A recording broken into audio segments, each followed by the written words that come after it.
15 अगस्त 1947 वह दिन है जब अंग्रेजों की लंबी गुलामी के बाद भारत के लोगों ने आज़ाद हवा में सांस ली थी। विविधताओं से भरे इस देश के तमाम धर्मों और जातियों के लोग एक होकर पूरे जोश व हर्षोल्लास के साथ हर साल आज़ादी की सालगिरह का उत्सव मनाते हैं। स्वतंत्रता दिवस का दिन उत्सव का ही नहीं, बल्कि उन भारतीय स्वतंत्रता सेनानियों के सदियों के संघर्ष, बलिदान और दृढ़ संकल्प का भी प्रतीक है, जिन्होंने देश की आज़ादी के लिए अथक प्रयास किए। हर साल देश के प्रधानमंत्री 15 अगस्त के दिन लाल किले से देश को संबोधित करते हैं।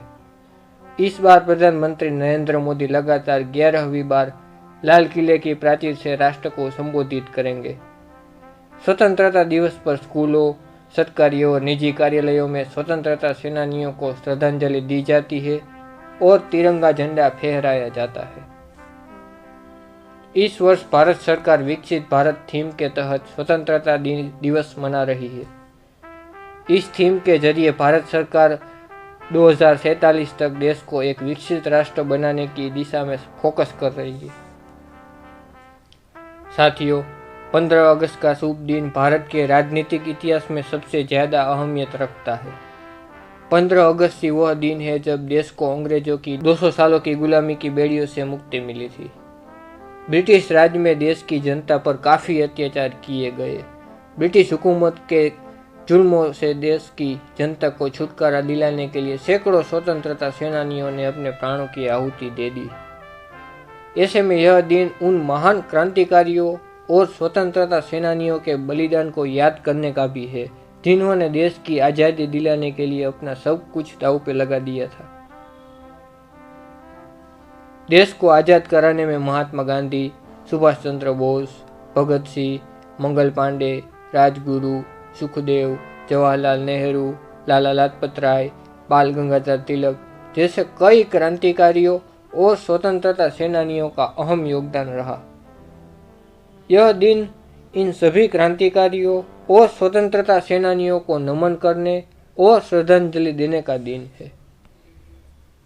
वैसे तो आज के दिन देश का हर क्षेत्र राष्ट्रीय ध्वज तिरंगे से भरा दिखता है, लेकिन राष्ट्रीय स्तर पर मुख्य कार्यक्रम दिल्ली के लाल किले पर होता है।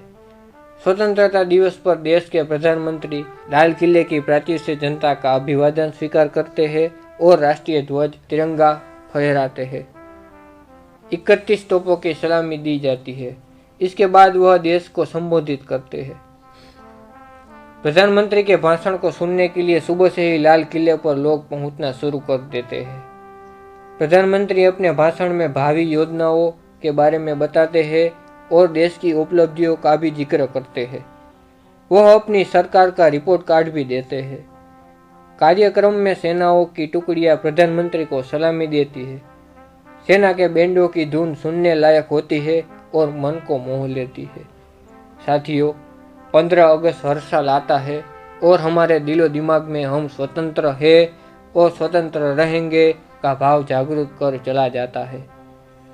यह सबसे बड़ा राष्ट्रीय पर्व राष्ट्र और राष्ट्रीयता की हलचल पैदा कर जाता है।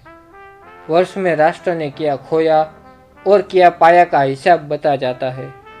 भारत माता और भारत की स्वतंत्र सत्ता के लिए कर्तव्य का भाव जगा जाता है। आइए हम राष्ट्र ध्वज को नमन करें, राष्ट्र के कल्याण के प्रति अपने संकल्प को दोहराए, देश के विकास एवं सुरक्षा और देशवासियों के कल्याण के प्रति हमेशा समर्पित रहने की प्रतिज्ञा ले। इस मौके पर चंद पंक्तियां कहना चाहूँगा।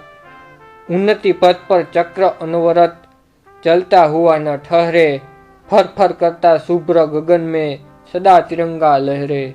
जय हिंद, जय भारत। एंड दोस्तों, आखिर में बस इतना ही कहना चाहूँगा, डोंट फॉरगेट टू कमेंट। जय हिंद।